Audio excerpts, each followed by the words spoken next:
दोस्तों एक बार फिर से आप सब लोगों का एक नई वीडियो में हम स्वागत करते हैं। और आज की वीडियो में हम लोग सीखेंगे ओथेलो। ओथेलो पर आधारित कुछ ऑब्जेक्टिव टाइप क्वेश्चंस के लिए। ऑब्जेक्टिव टाइप क्या, ये वन लाइनर टाइप क्वेश्चंस होंगे दोस्तों। और ये मोस्ट इंपॉर्टेंट क्वेश्चंस को इंक्लूड किया गया है जहां से क्वेश्चन ज़्यादातर हमारे पूछे जाते हैं। दूसरी चीज़ ये है, अगर आप लोग पीडीएफ भी चाहते हो तो इसके वीडियो के डिस्क्रिप्शन बॉक्स में हमने एक टेलीग्राम का अपना लिंक दे रखा है। आप टेलीग्राम पर जाकर के जुड़ सकते हो हमसे और वहाँ से पीडीएफ भी डाउनलोड कर सकते हो दोस्तों। तो चलो आज की वीडियो हम लोग शुरू करते हैं, लेकिन वीडियो शुरू करने से पहले हम थोड़ा सा इस मेजर ट्रेजेडी, जो इनकी 4 मेजर ट्रेजेडी थी विलियम शेक्सपियर की, ये ओथेलो भी उनमें से कुछ एक है। इसके कुछ कैरेक्टर्स को डिस्कस कर लेते हैं। अगर हम कैरेक्टर को 2 भागों में बांट लेते हैं, यहाँ पर कुछ मेजर कैरेक्टर हैं इसमें और कुछ माइनर कैरेक्टर हैं। मेजर कैरेक्टर में दोस्तों ओथेलो, यागो, डेस्डेमोना, कैसियो और इमेलिया आती है। इसके बाद में अगर हम माइनर कैरेक्टर की बात करते हैं तो रोड्रिगो, बियांका, प्रेवेंशियो, मोन्टानो, ग्रेसियानो, लोडोविको और ड्यूक को रखेंगे दोस्तों। तो और अगर इन कैरेक्टर्स के बारे में आप लोग डिटेल से जानना चाहते हो तो हमारी प्रीवियस वीडियो ज़रूर देखिएगा, वहाँ पर हमने इनके बारे में एकदम डिटेल से चर्चा की है दोस्तों। तो चलो आज की वीडियो हम लोग शुरू कर लें। तो दोस्तों हमारा सबसे पहला क्वेश्चन ये है कि इन विच ईयर, कौन से साल शेक्सपियर वाज बॉर्न, कौन से साल शेक्सपियर का जन्म हुआ। तो 1564 में, यानी कि 23 अप्रैल 1564 को विलियम शेक्सपियर का जन्म हुआ। दूसरा क्वेश्चन हमारा कहाँ, वेयर, कहाँ। और जब भी क्वेश्चन वेयर से होगा तो हमें जगह का नाम बताना पड़ेगा, स्थान बताना पड़ेगा, प्लेस को बताएंगे हम लोग। ओके, वेयर, कहाँ बाज विलियम शेक्सपियर बॉर्न, यानी कि विलियम शेक्सपियर का जन्म कहाँ हुआ। तो स्ट्रेटफोर्ड ऑन एवन, कहीं कहीं आपको अपॉन भी मिलेगा। साथियों अगर हमारी सलाह माने आप तो अपॉन जो है वो ज़्यादा सही माना जाता है। ठीक है, कई बार अपान को सही माना गया है, लेकिन है ये दोनों ही ठीक है। स्टेट फोर्ड ऑन एवन और स्टेट फोर्ड अपॉन एवन दोनों ही देखने को मिलेंगे। दूसरा, home did Shakespeare married, William Shakespeare ने किससे शादी की। तो इसका आंसर दोस्तों एनी हथावे। जो एनी हैथवे थी वो विलियम शेक्सपियर से 8 साल बड़ी थी। दूसरा, name of William Shakespeare's father, William Shakespeare के पिता का क्या नाम था। तो जॉन शेक्सपियर। पांचवा, बाय हाउ मैनी ईयर्स, कितने साल शेक्सपियर की पत्नी बाज एल्डर टू शेक्सपियर, शेक्सपियर की पत्नी शेक्सपियर से कितने साल बड़ी थी। तो 8 साल बड़ी थी। इसके बाद when did Shakespeare died, Shakespeare की मृत्यु कब हुई तो इनका बर्थ और डेथ की तारीख सेम है दोस्तों, ध्यान रखना। 23 अप्रैल में ही इनका बर्थ माना जाता है और 23 को ही इनकी डेथ मानी जाती है, 23 अप्रैल 1616 में दोस्तों। इसके बाद how many plays did Shakespeare wrote, Shakespeare ने कितने नाटक लिखे। तो 37। What was the name of Shakespeare's own play house, Shakespeare के स्वयं के प्ले हाउस नाटक जिसमें खेले जाते थे उसका क्या नाम था दोस्तों। तो Globe Theatre. Which is the last play written by William Shakespeare, Shakespeare के द्वारा अंतिम प्ले कौन सा लिखा गया। टेम्पेस्ट।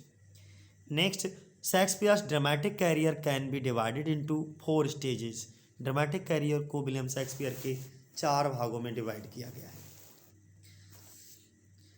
शेक्सपियर्स ओथेलो, शेक्सपियर का ओथेलो वाज प्रोड्यूस्ड इन, कब आया ये। तो 1604 या 1603 और 1604 में दोस्तों। अगला, शेक्सपियर का first folio was published in, Shakespeare का फर्स्ट फोलियो कब पब्लिश हुआ। तो फर्स्ट फोलियो 1623 में पब्लिश हुआ था। इसके बाद हम ये बता दें, लेकिन ध्यान रखिएगा ओथेलो पब्लिश कब कराई गई थी। 22 में, 1622 में ओथेलो को पब्लिश कराया गया। यहाँ पे क्वेश्चन क्या है, फर्स्ट फोलियो कब पब्लिश कराया गया, वो 1623 में है। अगला, who was the following steps Emilia, इनमें से कौन एमिलिया को चाकू घोंप देता है। ओके, तो वो यागो उसका पति ही होता है एमिलिया का, जो कि चाकू घोंप देता है इसको। अगला, who is willing to commit suicide by drowning himself. Okay,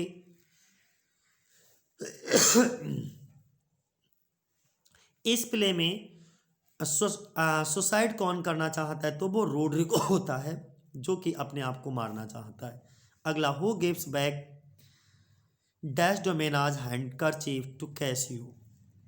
वो कौन होती है, बियांका। कौन, जब भी क्वेश्चन हु से हो तो हु पर हमें हु के स्थान पर किसी का नाम देना है। क्वेश्चन ये करा गया कि कौन गिफ्ट देता है, वापस कर देता है डैश डोमेना के हैंकरचीफ को, हैंकरचीफ का मतलब रूमाल को, टू कैसियो, कैसियो के लिए। तो वो कौन होती है, बियांका, जो कि कैसियो की लवर दिखाई जाती है। इसके बाद अकॉर्डिंग टू यागो, यागो के अनुसार वुमेन, महिलाएं बिहेव करती हैं लाइक आ वाइल्ड कैट्स, जंगली बिल्लियों की तरह। किस में, इन दी किचन, किचन में। अगला, what according to Iago, Iago के अनुसार इज the green eyed monster. Green eyed monster किसको कहा गया, तो जेलसी के लिए, जेलसी, ईर्ष्या। अगला, who claims no beautiful women is foolish. ये बात का दावा कौन करता है कि कोई भी सुंदर महिला मूर्ख नहीं होती, तो वो होता है यागो दोस्तों। इसके बाद इन साइप्रस, साइप्रस की अगर हम बात करते हैं तो साइप्रस में कौन वेलकम करता है इमिलिया का बाय किसिंग हर, उसको किस करके इमिलिया को, तो वो कौन होता है, कैसियो। हेक्टोमिथ, हेक्टोमिथी।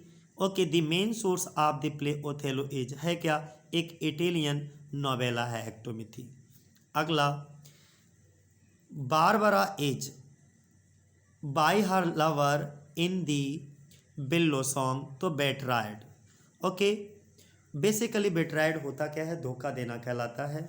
अगला, next, Othello wins dash Desdemona's heart. Othello जो है वो डेस्डेमोना को कैसे जीतता है, उसके मन को कैसे जीत लेता है, बाय टेलिंग, सुनाकर, टेल्स कहानियों को, ऑफ हिज ब्रेवरी, अपनी महानता की, अपनी बहादुरी की कहानियों को सुना करके वो डेस्डेमोना के हृदय को जीत लेता है। दूसरा, Holinshed's Chronicles, Holinshed Chronicles was used by which Elizabethan drama. Okay, किसके द्वारा, एलिजाबेथ, तो शेक्सपियर के द्वारा यूज किया गया दोस्तों। अगला, यागो फाइंड्स, यागो पाता है डैश डोमेना के हैंकरचीफ को, किससे, फ्रॉम इमिलिया, इमिलिया से।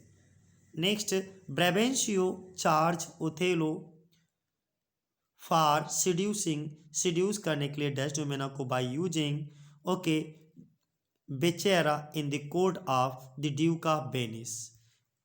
बिचेज नहीं होती हैं उनका, by using witches in the court of Venice, तो वो क्या होता है, ड्यूक ऑफ वेनिस। यहाँ पर फिर से मैं आपको समझा देता हूँ, जो ब्रेवेंशियो होता है वो ओथेलो पर कुछ आरोप लगाता है, कुछ आरोप चार्जेस करता है, आरोप लगाता है ओथेलो पर सिड्यूसिंग करने को डैश डोमेना को। वो कहता है कि तुमने कोई जादू टोना तो नहीं कर दिया इन द कोर्ट, कोर्ट में। तो वो आंसर क्या होगा, इन the court of the Duke of Venice के कोर्ट में ये बात कहता है, ठीक है। अगला, हु ऑफ द फॉलोइंग, कौन of the following is brought on a chair at the end of the play. Okay, तो वो कौन होता है दोस्तों, कैसियो, क्योंकि प्ले के अंत में जो है कैसियो को ही साइप्रस का गवर्नर नियुक्त कर दिया जाता है, अर्थात तो चेयर पर कौन बैठता है अंत में, साइप्रस की कुर्सी पर वो कैसियो होता है। दूसरा, when Roderigo provokes over drunk Cassio, Cassio bounds, किसको बाउंड कर देता है तब, जब रोड्रिगो होता है वो ओवर ड्रिंक करता है बहुत ज़्यादा, और कैसियो को प्रोवोक कर देता है। प्रोवोक से मतलब उत्तेजित कर देता है, उसे गुस्सा दिला देता है झगड़ा करने के लिए, तभी कैसियो जो है वो किसको बाउंड कर देता है, मोन्टानो को, जो कि वहाँ का पहले ओथेलो से पहले जो है वहाँ का गवर्नर होता है साइप्रस का। दूसरा, हु सैड किसने कहा I am not what I am, मैं वो नहीं हूँ जो मैं हूँ, in the play Othello, Othello के प्ले में यागो, यागो जो है वो डबल हेडेड मैन दिखाया जाता है, यहाँ पर डबल फेस्ड मैन होता है, ठीक है, कहता कुछ और है करता कुछ और है, और यागो ही इसका खलनायक दिखाया जाता है इस पूरे प्ले का, ब्लैंड नेगेटिव रोल अदा करता है यहाँ पर।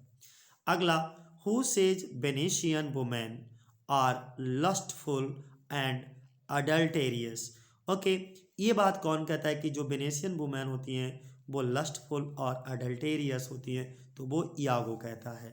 यागो बहुत संगीन जुर्म लगाता रहता है हमेशा, और अंततः पूरे ट्रेजेडी का कारण ही यागो बनता है इस प्ले की। Who acted as governor of Cyprus before Othello, हमने अभी अभी पीछे भी बताया था कि ओथेलो से पहले साइप्रस का गवर्नर कौन था, तो वो मोन्टानो था। अगला, what is the age of Iago, Iago की उम्र कितनी दिखाई जाती है, तो 28 ईयर्स ओल्ड, यानी कि ये 28 साल का दिखाया जाता है। Who is our great captain, वो कौन है, dash Desdemona, who is our great captain कौन होता है, डैश डोमेना, ध्यान रखना इस लाइन को, आवर ग्रेट कैप्टन कौन दिखाया जाता है, dash डोमेना। Next, Montano was governor of Cyprus, Montano Cyprus का गवर्नर होता है कब, बिफोर ओथेलो, ओथेलो से पहले। अगला, who becomes governor of Cyprus after Othello, Othello के बाद साइप्रस का गवर्नर कौन बनता है, कैसियो। तो देखो कितनी चीजें नजर के आई, सबसे पहले ओथेलो, ओथेलो से पहले कौन था, मोन्टानो, इसके बाद कौन बना, कैसियो, ठीक, ध्यान रखिए। वॉट इज ब्रेवेंशियो इन वेनिस, अच्छा, जो डैश डोमेना का पिता फादर दिखाए जाते हैं ब्रेवेंशियो, वो वेनिस में क्या होते हैं, एक सीनेटर होते हैं, कौन दिखाए जाते हैं, सीनेटर दिखाए जाते हैं। ग्रेसियानो इज ब्रदर ऑफ, ग्रेसियानो जो है इसमें किसका भाई दिखाया जाता है, ब्रेवेंशियो का। दोस्तों मैं एक बार फिर से कहता हूँ कि अगर आप लोगों ने ओथेलो पर जो हमने प्रीवियस वीडियो अपलोड कर चुके हैं, अगर वो नहीं देखी हैं तो एक बार ज़रूर देखिए, जिससे कि आपको ये वीडियो बहुत बेहतरीन तरीके से समझ आएगी। और इसका एक वीडियो ऑब्जेक्टिव टाइप क्वेश्चंस पर मैं और बनाऊंगा, और फिर बाद में अंततः कुछ जो है सलील क्यों लेकर के आऊँगा इसी पर आधारित ओथेलो की। अगला, who is the following visits Cyprus with Gratiano, यहाँ पर कौन होता है, बाद में उस समय जब वो ओथेलो डेस्डेमोना को मार रहा होता है उसी समय जो है लोडोविको साइप्रस पहुंच जाता है अपनी चिट्ठी लेकर के, ठीक है। तो अब तो आपको क्लियर हो गया होगा। नेक्स्ट, तो कौन होता है, who is the following visit करता है साइप्रस की, विजिट कौन करता है, विद ग्रेसियानो, तो ग्रेसियानो के साथ कौन जाता है, लोडोविको, ध्यान रखिएगा। अगला, who is the following succeeds Othello's property, Othello's property, okay, तो कौन होता है, वो कौन होता है, ग्रेसियानो। अगला, who is bounded by Roderigo and Iago, Roderigo और यागो के द्वारा किसको बाउंडेड किया जाता है, किसको घायल कर दिया जाता है, कैसियो को।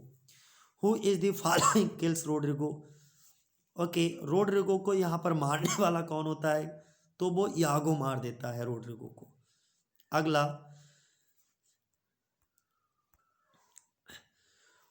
Who of the following is bounded by Iago, Iago के द्वारा किसको घायल किया जाता है, तो कैसियो को घायल किया जाता है, क्योंकि जब रोड्रिगो कैसियो पर हमला करता है तो कैसियो उल्टा रोड्रिगो को घायल कर देता है, तभी अंधेरे में यागो आकर के कैसियो को हमला कर देता है और रोड्रिगो को मार देता है। Roderigo is cheated by, Roderigo को किसके द्वारा चीट किया जाता है, किसके द्वारा धोखा दिया जाता है, तो वो होता है यागो। यागो पूरे नाटक में ही रोड्रिगो को यूज करता है। अगला, what did Othello give Desdemona as first love token, यानी कि पहले लव टोकन के रूप में ओथेलो डेस्डेमोना के लिए क्या देता है, तो हैंकरचीफ, एक रुमाल देता है, और वही रुमाल डेस्डेमोना की मृत्यु का कारण भी बनता है जाकर के। अगला, जैसे लव टोकन से मतलब ही होता है प्यार का पहला उपहार। जैसे हम लोग नहीं शादी जब करते हैं, जैसे लड़का लड़की सबसे पहली बार देखने जाते हैं, देखने के बाद में उनकी जो रिंग एंगेजमेंट होती है, तो जब रिंग एंगेजमेंट में लड़का पहली बार लड़की को रिंग पहनाता है, तो वो रिंग क्या होता है, उसके प्यार का पहला तोहफा होता है, उसी को हम रिंग टोकन कहेंगे, ठीक है। और लड़की लड़के को रिंग पहनाती है हाथ में, तो वो भी उसके प्यार का पहला तोहफा होता है, यानी कि एक नए जीवन की नई पारी, नई शुरुआत, ठीक है। तो उसी तरीके से ओथेलो ने भी डेस्डेमोना को एक हैंकरचीफ देता है और ये उसे अपने पहले लव टोकन के रूप में देता है, प्यार का पहला प्रतीक। ओके, क्या होता है, हैंकरचीफ। हु बाज बारबरा, ये बारबरा कौन होता है दोस्तों, तो इसको भी कैरेक्टर में हमने नहीं बताया, वीडियोज में भी नहीं बताया, इस ऑप्शन में हम बता देते हैं बारबरा कौन होता है। तो ये कौन होता है, एक मेड सर्वेंट दिखाई जाती है डेस्डेमोना की माँ की, डेस्डेमोना की माता जो होती हैं उनकी मेड सर्वेंट दिखाई जाती है। विच सॉन्ग, कौन सा सॉन्ग बारबरा सेंग, बारबरा गाती है, हैविंग डिसीव्ड इन लव, जब उसको प्यार में धोखा मिलता है, तो बिल्लो बिल्लो बिल्लो वाला सॉन्ग गाती है। वैसे तो बिल्लो क्या होता है, एक बेत का वृक्ष होता है। हु स्पीक दी वर्ड्स, कौन ये शब्द बोलता है, in following him I follow but my self Iago. यहाँ पर एक बात और बता दूं कि आपके टीजीटी पीजीटी के एग्जाम में ज़्यादातर यागो की स्पीच पूछी जाती है, इसलिए इस ब्लैन को, इस खलनायक को, अमरीश पुरी को जरूर याद रखिएगा, ठीक है दोस्तों। तो ये कुल 46 क्वेश्चन है, आगे की सीरीज इसी तरीके से जारी रहेगी नेक्स्ट वीडियो में। आज के लिए इतना ही। जय हिंद, जय भारत दोस्तों।